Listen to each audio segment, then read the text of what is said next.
নমস্কাৰ সকলোকে আজি আন এটা ৰেচিপি লৈ আহিছোঁ আপোনালোকৰ মাজলৈ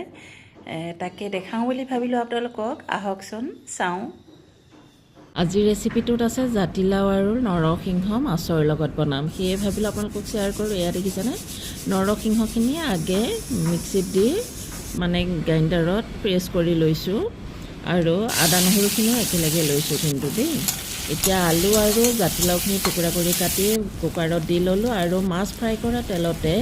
কেৰাহীতে পিঁয়াজ দি ভাজি হালধি নিমখো দি দিলোঁ একেলগে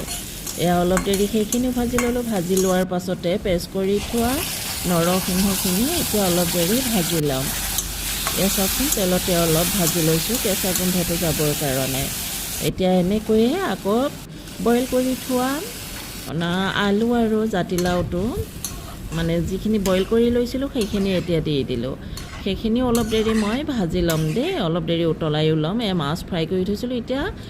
অকণমান উতল আহিছিলে তাতে মাছখিনি মই দি দিছোঁ অলপ সোনকালেই দিছোঁ মাছখিনি যাতে অলপ সিজি যায় মাছৰ লগত মানে মিক্স হৈ যায়